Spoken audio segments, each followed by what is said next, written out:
I'll just do some quick introductions on my team side of things. My name's C. I'm the exhibitions director here at Blue Sky Gallery in Portland.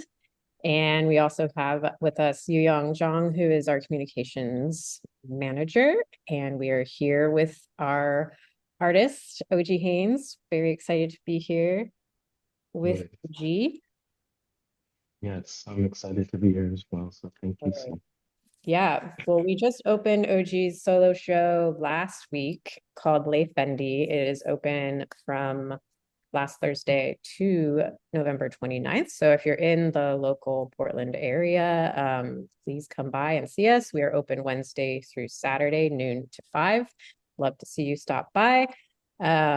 OG's exhibition is super exciting. I think that we were just talking about how fun it was to collaborate on the install together. I had OG on Zoom running around the gallery together with my laptop. And yeah, you'll see some install shots throughout, so you can see what the show looks like. But I'm going to do a brief introduction for OG, and then I'm going to pass it off. OG is going to present, and then we will open it up to questions at the end. Mostly, if you can put questions in the chat, we will facilitate questions that way, just to keep things smooth with the audio. Any questions, comments throughout, just go ahead and throw them in there, and we'll get going. All right, so OG Haynes is a very serious, silly, and sensitive artist who confidently works on whatever makes him happy. Haynes was a 2024 En Foco Fellow. Since 2017, Blue Sky has partnered with En Foco to increase visibility of select En Foco Fellowship awardees. Each year, two selected awardees receive a solo exhibition at Blue Sky. So we are thrilled to host OG's exhibition, Lae Fendi, which again is on view now through November 29th. And if you are able to come by, you can also see our other awardee, Andrew Kung, both fantastic and beautiful shows. Really thrilled to be hosting both of you in this space. It's just been quite the honor. And here's a quick look at some install shots from the show. We've got a close-up of one of the pieces, so you can kind of see it activated in our space, which is really cool. Okay, I'm going to stop my share and pass this over to OG. Cool. You are able to share your screen now. Yes.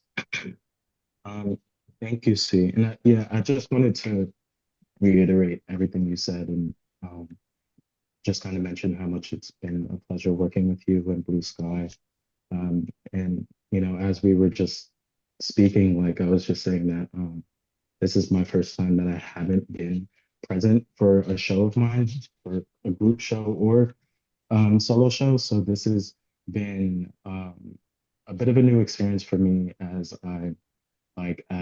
we've been prepping and as we've been like getting ready, shipping the works out and installing the works over Zoom. So it's been really fun, but everything has came together like super well, and I can't thank you enough. So um, I am a bit sniffly.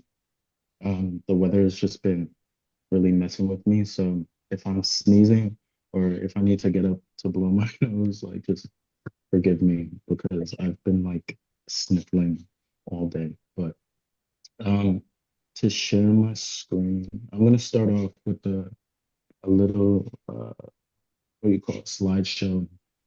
Um, just basically going through some of the works in the show. Um, if you have seen them or if you haven't seen them, um, just want to get off on like a like a visual basis, and I won't say anything. I'll just go through them as slow, but as quick as I can. Um, yeah.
these last two works are not in the show.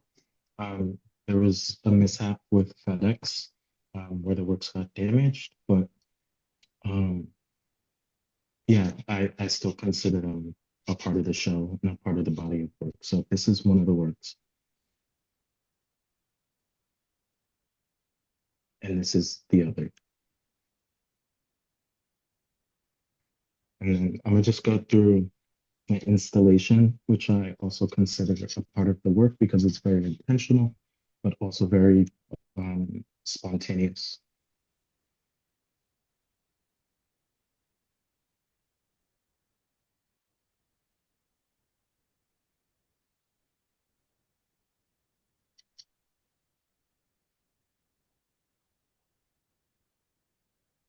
I have to say this.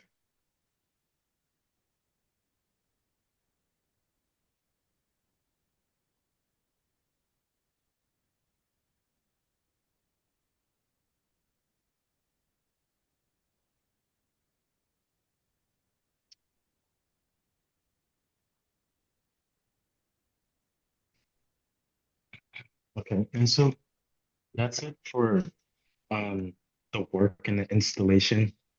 Um, I think, yeah, if there's any questions, we can ask them afterwards. But I really wanted to get into my reference for the works and for the production of the works because um, I don't know, I'm always like looking at other artists and I'm always referencing other artists. And so for this show, I was referencing Richter a lot. Um, Richter is known for his abstract paintings and then also like photorealist paintings. And then also early on in his career, he uh, practiced photography. And so it kind of, he's introduced a lot of different areas of his practice where he's gone into photography and then into like photorealism and painting and then also abstraction and like he's really known for his abstraction. And so later on in his career, he introduced a new way of combining both photography and abstraction. Um, and so he overlaid paint with his gestures over photographs that he's made early on in his career.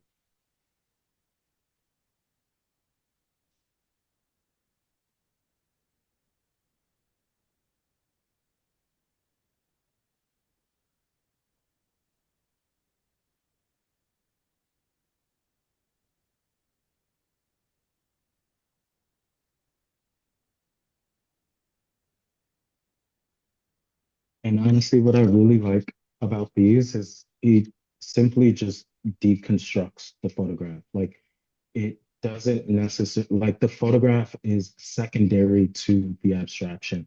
So it's almost kind of like the photograph becomes like uh, a medium in it, like in a sense, amongst the paint. And so like the paint is the main thing that you see, the colors, the gestures, the vibrancy of the paint, and then the photographs are almost like it's almost like the photographs are overlaid on the paint, which is something like I really enjoyed. And he kept his gestures the same. Like if you know him for his abstraction, he uses like the squeegee to like sweep the paint across the canvas. And so it's really interesting that he was able to keep these gestures the same. I'm not saying it's I don't know, difficult, maybe it isn't difficult, but these are considerably smaller than the works that he's known for. He works in very large scale canvases, and so these photographs are about five, 5 by 7 inches. And so I really think it's um, interesting that he was able to keep his gestures quite literally the same um, in the same way he does on canvas. And they're just fun. Like I think like a lot of things like this is just like, it's just free and fun. It doesn't really need to like follow a specific theme or a specific idea or a specific kind of like guideline into um concept of the photograph or concept of, what you're trying to portray about the photograph or trying to, so I think honestly for looking at these works and then also considering the work that I was trying to make, I was really trying to um, blend two parts of my practice that were kind of like almost at odds a little bit, like, or at least for myself. I think um, uh, I my main medium is photography. Like I that's what I started out in. That was my first love. That's what, I taught myself is photography. I taught myself how to compose. I taught myself how to light. I taught myself how to use a camera, how to use multiple camera systems. And it was something that I really fell in love with. And I fell in love with the art of making a photograph and actually composing subjects to make a photograph. And as my practice progressed and as my um, interest in photography progressed, it kind of like started to delve into more physical aspects where I started printing larger, or I started mounting the prints on wood panels. And so it kind of like moved into sculpture in a lot of sense, and sculpture and installation, which kind of like completely shifted my whole practice into something that I now just consider, I don't even know what you would consider it, honestly. Like, it's a bunch of different things. It's sculpture, it's assemblage, um, it's sometimes painting, sometimes like collaging, like it's a bunch of different things. But what it isn't is like your typical photography where I'm composing with a camera. And so coming from photography to what I'm doing now is like I I wanted to approach this exhibition in a way where I was um, trying to meet the two and trying to like reinvite the two into a space that felt proper and felt kind of like still myself.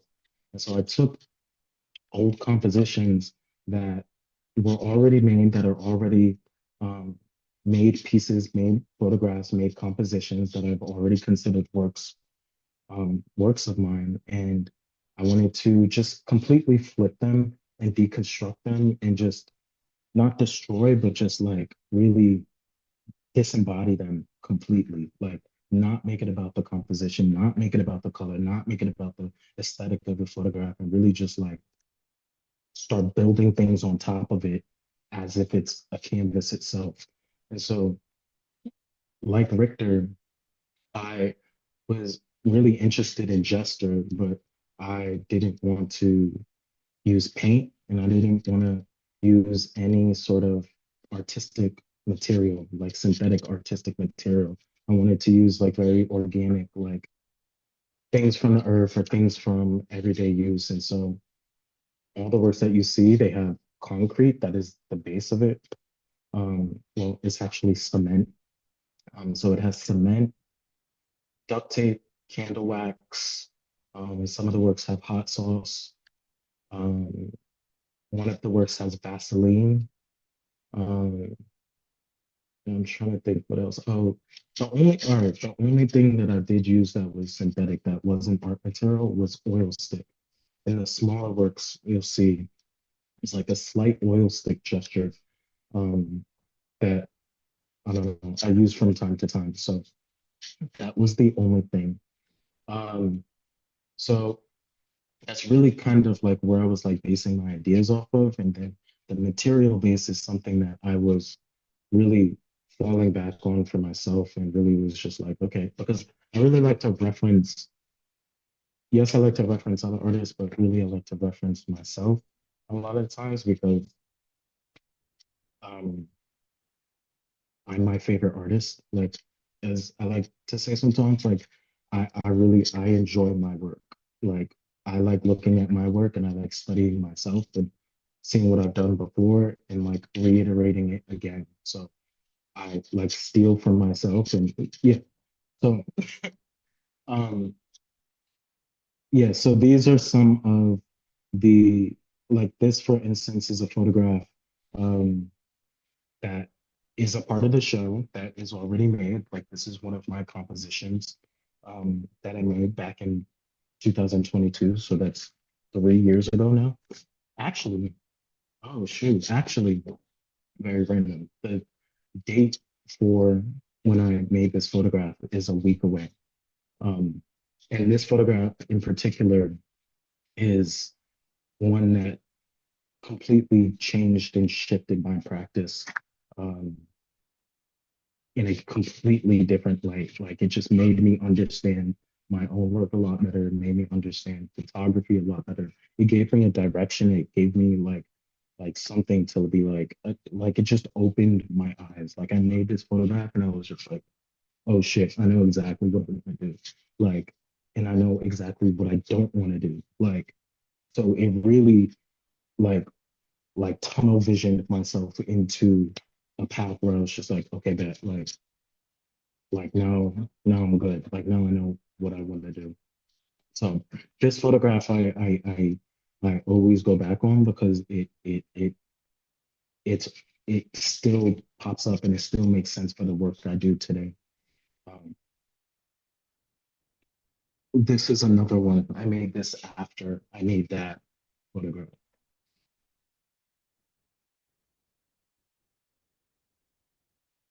And this was the first I guess sculpture. Yeah, this is the first sculpture that I made. Um, I wanted to uh, recreate a sidewalk. And so I was thinking about a lot of the things that you may find on a sidewalk, a hair ad or um, like a torn up do-rag rag. Like you know what I'm saying? Like little miscellaneous like random garbage on the floor on the ground. Um uh so I added a Hennessy bottle, a hair ad, and a torn up do-rag rag. And so I recreated a sidewalk. And this was my first sculpture that I made outside of photography. And then these are some works that are um, kind of what I'm thinking about now. So like I move in uh, a lot of like abstract spaces now, and I move in a very uh, free spirited sort of mind, and I like to do shit that's uh, that feels good to me, that's fun, and that's kind of not necessarily like representational about anything, and really just representational about myself.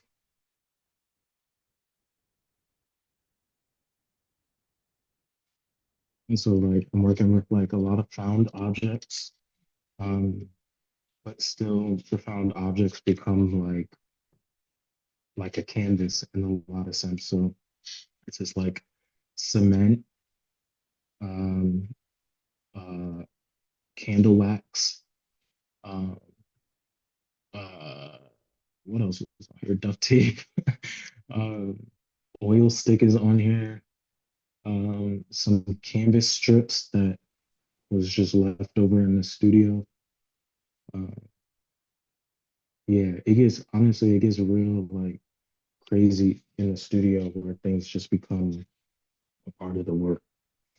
Um, this is another piece that I made while I was a resident at Abrams, um, where they gave me a studio for 9 months, and I found this carpet. Well, I bought this carpet years ago, and then I decided to use the rug as um, as a canvas. And so I was like thinking um, a lot about David Hammond's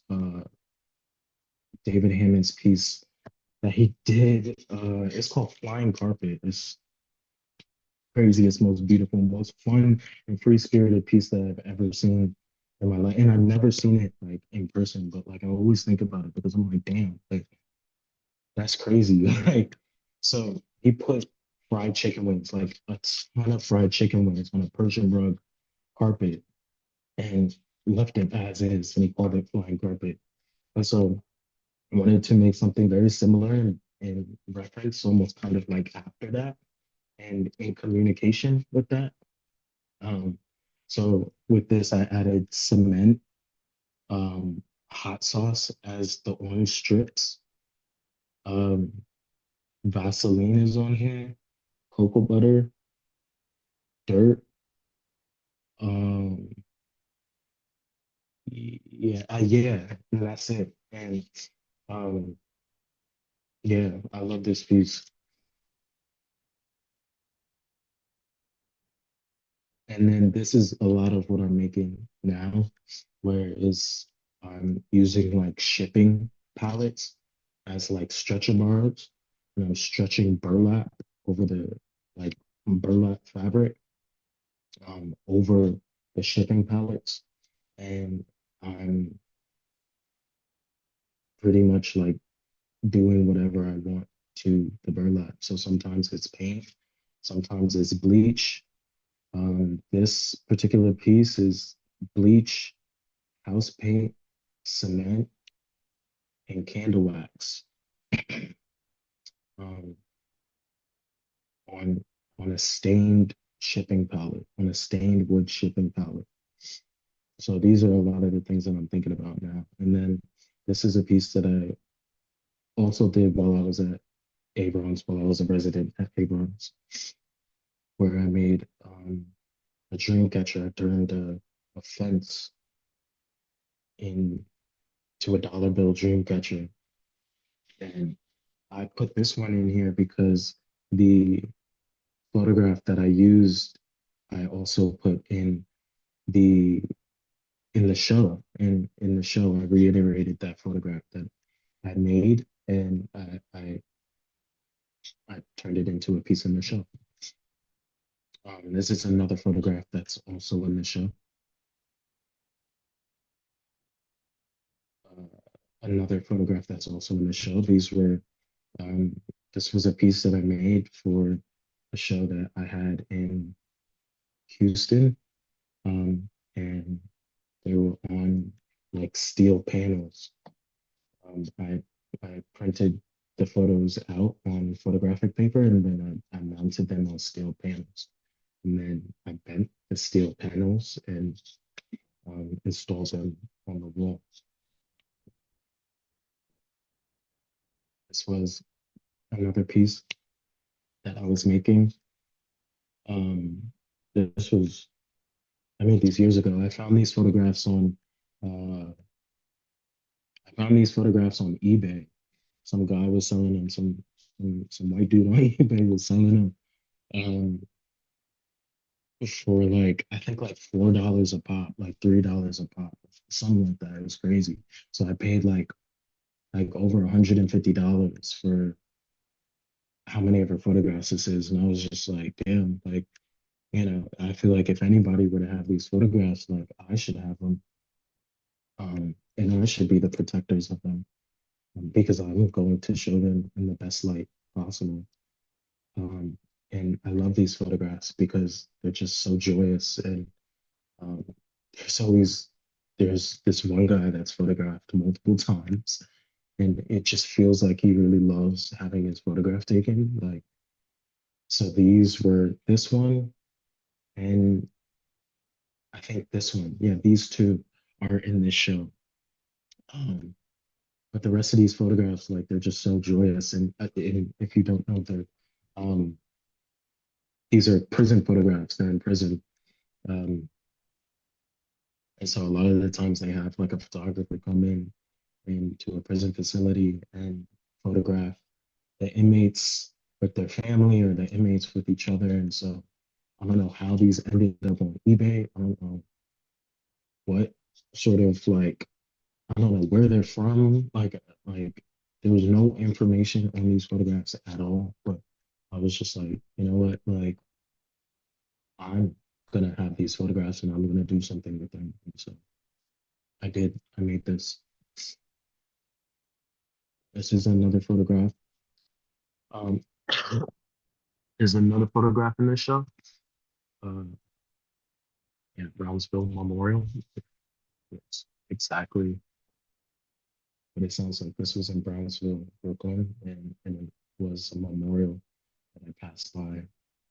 Um, and I just took one photograph and I made this.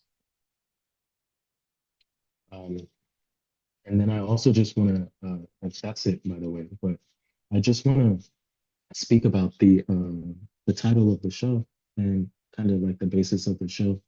Lae Fendi. Lae Fendi is uh, uh, that's what my friend called himself on Instagram. His name is Lejean, and um, he's a big inspiration to my photo practice. In particular, he was the first friend that I met when I first moved to the city. I moved to the Bronx, and we went to City College together. And he was the first person that I met. Like he was the first person that like I had photographed multiple times. He like we really just like clung to each other. Um, he's just not well right now. He's just in his own world, and I pray that he's doing okay. But um, I really wanted to dedicate this work to him because honestly, he would always put a battery in my back. He would always, like really push me to make photographs in a different type of way. And he was interested in fashion. I was interested in art, fashion, and photography. So it was really just like a collaboration between us. And he put me on to so many people. I met so many people because of him. This photograph, hold on, sorry, this photograph, I met them, all of them from Lejeune. So honestly, without Lejeune, like this photograph wouldn't have been possible. Like I give a lot of credit to um, the guys in these photos, and so um, but yeah, that's Lae Fendi. I really wanted to dedicate this show to him, and even before the show, I didn't want it to be anything in particular. I just wanted it to be. I was gonna name it. I was gonna title of the show. Like that's what I was gonna title the show. Like I was just I wanted everything to be as simple and as kind of bleak and just very upfront as possible. And so um I didn't want any sort of like outside idea to inflict these works on whatever anyone is feeling about these works to be these like their feelings. Like I know what I'm feeling about these works. I know how I feel. I love them. Um, if people hate them, then they hate them. If they like them, then they like them. If they love them, then they love them. So I didn't want anybody like I didn't want a particular idea to inflict um, anyone's feelings behind these works. Um, but I felt like I wanted like the one idea that I did want to have is I wanted to dedicate this show to Lejeune. Like that's my brother. And yeah, I just wanted to really show love in that way too. Um, oh, also this work is also dedicated to him. It's a photograph of him and a photograph of the Great Pyramid from when I visited Egypt with my father. And so um, this is also one of the works I got damaged during FedEx and during shipping. Um, but honestly, I kind of like it and I'm cool with it.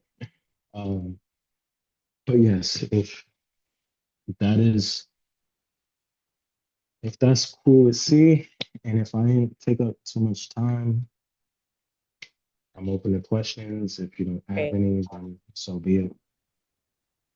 Thank you, Oji. That was fantastic. Thank you so Cool. much for sharing your background and your Absolutely. inspirations. It was great. Absolutely. Yeah, well, before I forget, I wanted to quickly shout out that we do have this really amazing exhibition catalog of Oji's show. It includes also sort of the original like reference photographs as well. So if you're interested in getting one of these, you can get it here at the gallery. If you're uh, local to Portland, you can also buy it through our website on our web shop in our catalog section. So highly recommend. It's only $13.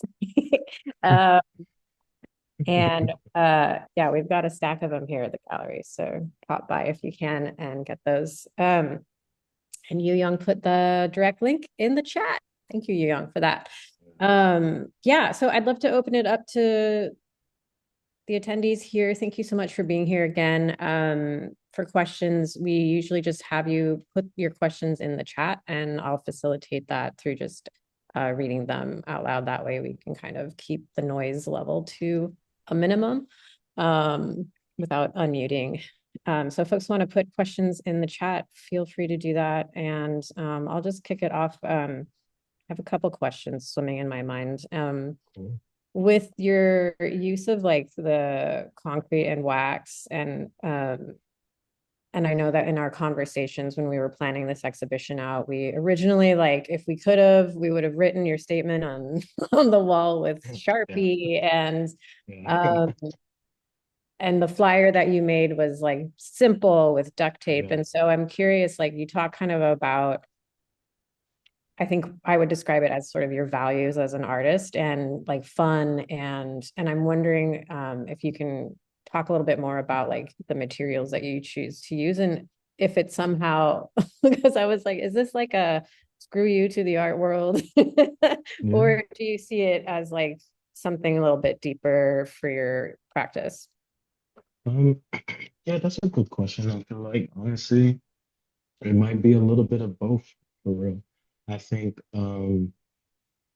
this these materials that I use are just the materials that are most accessible to me at this moment. So the candle wax is um, that I only started using that because that was the only thing, not the only thing, but that was something that like was lying around in the studio. So um, I had a bunch of candles from a past piece that I was making, and I was just like, oh, what would happen if I just burned the candles and then use the wax as whatever? And then I liked the way it looked, and it was cool, and so it really like turned out well. And then the cement and the concrete, like that came from honestly, it came from inspiration from my girlfriend. Like she's also an artist. She's an incredible artist, and so she put me onto concrete and she put me on the cement and using it as a material. She helped me make that sidewalk piece. Um, Emily Man Warren is her name. She's an incredible artist, painter, sculptor, everything. Like she's just an incredible human being. But she helped me make that sidewalk piece, and um, I mean, yeah, it was that was so crazy. Like I had this idea. All right, I'm gonna story time for like 2 minutes. So I had this idea to make this sidewalk piece. I was running it by her. I was like, oh, I want to make this sidewalk with cement. And I was like, how do I do it? How do I do it? Like, I don't want to do it out of full cement. And so I was like, all right, bet, like I'm gonna do like a wood panel and then overlay the cement. She was like, I bet, like you're gonna need like 2 bags of cement, like 2 boxes, and we're gonna do it in my apartment. She was living like probably like 10 minutes from where I was staying at the moment. And this was probably like 3 months since I was dating. Um, and so we did it in her small, like little studio apartment. I'm telling you, it's like that sidewalk is like 40 by 40 inches. So it's pretty big. And so like if you bring it into a studio apartment, it's gonna take up like a lot of space. And so we mixed the mixed all the concrete in the studio apartment of her crib and like really made this piece. Like and just made like this crazy mess in her apartment, but the piece came out crazy. Like the apartment was crazy, but like we cleaned it up, finessed it. Like she got her security back, all that. It was crazy. Um, uh, yeah, but yeah, those are kind of like I don't know the materials that I use. Like sometimes it is like a fuck you to the art world, where I'm just like, you know what, like I don't know, like I don't need to use paint. I don't need to use all these things, and like I really just be having fun. Like that's where my materials come from. Like I just be having fun. Like that is like my main ethos for the studio when I'm ever going in there. I'm just like, you know what, like this is not my place to stress. This is my place to like fuck around. It's my place to like destroy shit. It's my place to like really just like have fun and do whatever the hell I want. Like, and who's gonna tell me anything if I want to like burn some candles and put the wax on like a painting, then I'm gonna do that. Like, um, it's messy. I have to like chill sometimes, but but for the most part, yeah, that's what the materials do for me. Thank you for For answering my sure. question. For sure. Geraldine has just a comment in the chat. She says, I don't have a question, but I just want to say I really appreciate and love your text with the work on the website. Oh Uh, yeah. Oh, I think that's my statement, probably my artist statement. Um, yeah, the artist statement reads more so as a poem and as just as a simple kind of talking point into how I think. I didn't want to use. I've had many different artist statements over the years, over the course of my practice, and um, yeah, I wanted this statement to be really just like how I speak and how I come across, and just how it actually is, and not get into like the whole like hoopla of like this language and me trying to like cosplay as some writer when that's one, not how I speak, two, not how I would genuinely explain the work. So I really wanted to like genuinely explain the work for what it was and not like sugarcoat shit for like how artist statements actually are. So yeah, that's really what the statement is for real.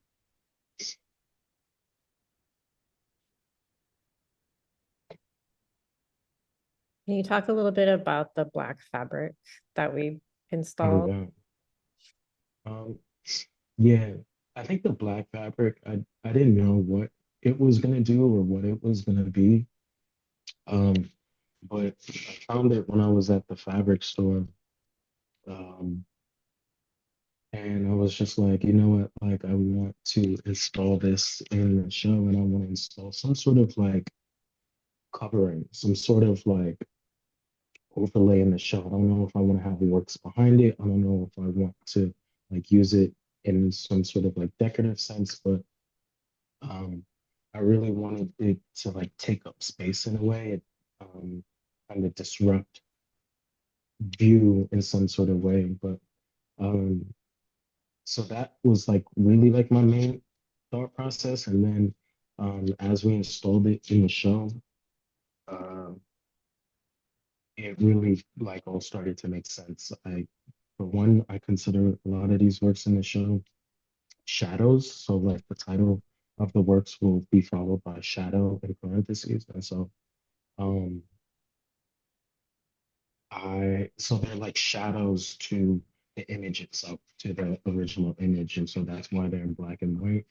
Um, and and so yeah, I think when I installed that black fabric, I wanted it to create some sort of shadow, some sort of kind of like image of itself on the wall. So it's like the fabric itself, and then there's like the shadow of the fabric itself on the wall, and then also casting a shadow on the works that are behind the fabric itself, if that makes sense.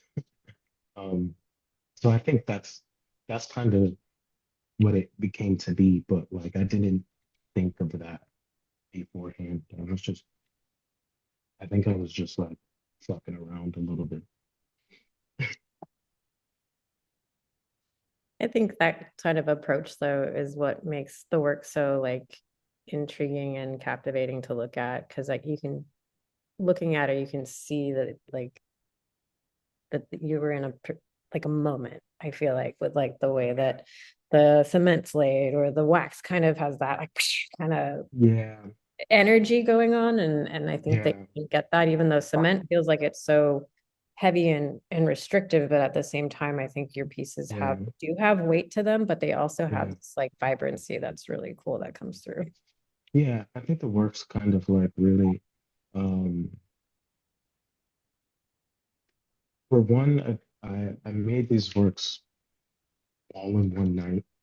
Um, I made them outside of my house at like 2 a.m. On the sidewalk, and I made them fairly quickly. I knew what I wanted to do. I knew how I wanted them. Um, so this was probably like the most planned that I have ever approached a work, or the most planning that I've ever done to approach a work. Um, and parts of me was kind of scared, I'm not gonna lie, because I don't necessarily work under like under immediate pressure. I didn't have room to fuck up. Like there was timing. There was I made these works like a week before I had to ship them out to be there. Um, and I had spent money on the wood panels. I'd spent money on the concrete. Like so I really couldn't fuck up. And I spent money on the prints. Like so it was just like, nah, like these works they need to come out and they need to like be as I see them, but also in a part of me, I wasn't trying to feel stressed. I was also just like moving with the sense of just like however it comes out, it comes out. Like there is no messing up. Like if I trust myself more than anything, like I trust myself in the studio. Like like I said, like I'm my favorite artist, so it's like nothing I do is really gonna um nothing I do I can hate because it came from me. And so like it how could I, you know what I'm saying? Like I can't really mess anything up. So I was really just out there just having fun, really like and really just putting things together and just like moving and creating and just like getting in a flow state. Like once I'm in a flow state, like it's up. Like and so yeah, but the works came out like they came out good. I think a lot of times I move in a sense where it's like sometimes the work looks uh not rushed, but like made in a very quick way. Like I look at like a lot of Jackson Pollock. I look at a lot of abstract expressionists, and so one of which is actually um, Robert Rauschenberg. He's an insane inspiration of mine. So I look at him, and then I also look at a lot of Jackson Pollock. And Jackson Pollock, he's moving very quickly and very physically and very kind of like emotionally with a lot of energy. So that's kind of me in the studio when I'm just like doing shit and really just like being like, okay, like that's done, like let me leave it alone. And so that's how these works really came together. Um, so yeah,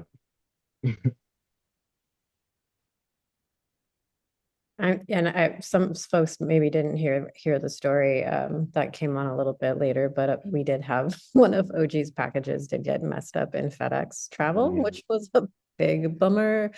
But I appreciate you as an artist for being like you were just sort of like, well, it's what the uh, art wanted. And that's it's what like, the art okay. wanted, you know, Um, like I I mean, can't, still we're both yeah, very frustrated with FedEx, but I think the other artists would be not sitting with it as well as you did. yeah, I think it was, yeah, I mean, it's like you have, like, I really have no choice but to sit with it. It's like, what am, like, you know, what am I gonna do? Like, if the work, so essentially like the work. So I had shipped these works out in six packages, or yeah, six packages, and the works were supposed to arrive in six packages. Um, so five got delivered one day, and then there was one package that was delayed for some reason. I'm like, all right, like whatever, like FedEx just being FedEx, and so I'm like, all right, cool, like they'll just deliver it the next day. Boom, next day comes, it doesn't get delivered. I'm like, okay, like whatever. Like next day comes, it doesn't get delivered. Like I think they're like attempting or something. Um, and so I'm like, all right. So by the time like the fourth or fifth day come, I'm like, all right, what's going on? And so C's on the phone. They're like they're speaking with them and trying to figure out what's going on. I'm kind of like hands off because I'm like just dealing with like my own work and stuff. And um, she lets me know like they're like, oh, FedEx is saying that you have to speak to them because something about the work being damaged. And so, or not the work being damaged, but the package being damaged, and they need like your release. And so I was like, okay, it's like, let me get on the phone with them. Like, this isn't the first time that I've dealt with FedEx. So I'm just like, all right. So I get on the phone with FedEx. I'm like, hey, like, um, I'm the shipper of this package. Like, what's going on? Um, and they're like, yeah, like uh the work or the package is damaged, so we're shipping it back to the shipper. I'm like, oh no, please don't do that. Like that's like I need that package to get delivered. Like you don't have to ship it back to me. And they're like, oh, like no, the way we shipped it, like we have to ship it back because it's damaged. I'm like, can you like call the like get on the phone with the location and tell them that you don't need to ship it back. So he gets on the phone with the location. 5 minutes later, he comes back to me. He's like, "Hey, they disposed of your package." And I'm like, wait, what are you talking about? Like dispose? I'm like, do you know what dispose means? Like, he's like, yes, I know what dispose means. I'm like, dispose means they threw it away. He's like, yes, I know. They threw away your package. I was like, what do you mean they threw away my package? He was like, it got damaged so bad that they threw away your package. I was like, and so I started like I ain't gonna lie, I cursed him out. Like, because who, like, respectfully, who does that? Like, you know what I'm saying? Like, who throws something out without their consent? Like, who damages something and then throws it out without their consent? So I'm like, just like, I'm annoyed on the phone at like the audacity of that. I wasn't annoyed about the package being damaged or whatever, but it's just like, why would you throw it out without, like, whatever? But It reminds me of I feel like too, I mean, with what happened, it kind of reflects too the way that you approach materials in a way because FedEx is such a utilitarian, thing that we use all the yeah. time. It reminds me of do you know maybe folks in the audience know of Wally Beshti's work? Oh, yeah. Wally Oh, Beshti has especially, yeah. that piece of Like, where he sent specifically Amazon. glass Yeah. cubes through, I think, was it Fed? I think it was FedEx. It was And then FedEx. the Yeah. artwork was the piece having like how it was received, which is like the glass got Yeah. totally shattered. And that was Yeah. the piece. So I was like, I feel like Facts. you're the kind of artist that can take this opportunity of what many people would see as like such a traumatizing or experience, and Yeah. you think you're someone that can like feel like, well, I'll just do this with it. So Yeah. we learn from Yeah. those experiences, but Exactly. Exactly. Like, I don't know. I really just like let things, like, I let the work do what it wants to do. Like, that's just how I am to do. Like, if one thing doesn't want to, like, move in a certain way, why try and force it? Like, why try and force something that doesn't want to do that? So it's like if the work didn't want to show up to the gallery, then the work didn't want to show up to the gallery. Then, like let it have a past life. Like there's no bringing things back in in any way. So it's like, okay, like we mourn the loss, but at the end of the day, it is what it is. But you know. we've got about 9 minutes. So just wanted to open it back up to audience. If you have questions for OG, go ahead and pop those in the chat. um what are your, just while we're waiting for questions, what are your sort of plans after this exhibition? Do you have other shows coming up? No, at least not that I know of. My plans are really just like uh existing and like just working, and just being in the studio. Um, mm, yeah, I don't know. I'm just like living life every day. Like, um, yeah, really just trying to become a better artist and just become.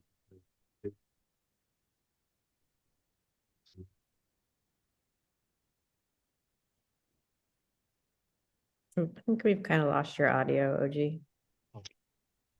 There we go. You're back. Uh, yeah, I really it was just like, oh, um, yeah, I just want to continue to stay in the studio and just continue to have as much fun as I can. Opportunities want to come to me, great, and I'm gonna just try and approach those with the same energy that I try to approach everything. But for the most part, I'm really just focusing on becoming a better artist, a better human, and just doing the best I can with what I got. Great. Yeah. Also for folks who are local to Portland, OG has two photographs in another show through Pomegranate Press, and it is at Camp Grizzly, which is a design firm. I think you can, if you look up Pomegranate Press through Instagram, you can find a little more details about the show, and I think you can, um, I'm not sure what their hours are right now, but you can get I think you can like reach out to them to get like a visit. So it's a really cool Yeah. show. It's a group show, but I checked it out and there's two of your images are Yeah. and Yeah. so Yeah. Yeah, if you have the chance, check that out as well. It's pretty cool. If no one has any questions, you're able to reach out to me, um, like separately outside of this if you want. I'm always open to conversation, always open to speaking and talking. And yeah, yeah, what are the that's best ways to reach out to you, OG? Are you good with like social media um or email? yeah, I try to be good with social media. Social media is probably like the best way when I can be immediate with it. Um, so if you want to reach out social media, and then I'm also available to give my number over social media as well. And we could just text. Yeah. Sweet. Well, Yeah. thank you so much for your time. I know it's a little bit later for you than for us out here, and Oh, we it's really okay. appreciate it. And thanks Yeah. everybody for being here. If there aren't any other questions from anybody, we'll go ahead and say goodnight so folks can get on with their evening. Yeah. But again, thank you so much, OG, again for your time. We love your show. Please, if you're Thank able you. to come see it in person.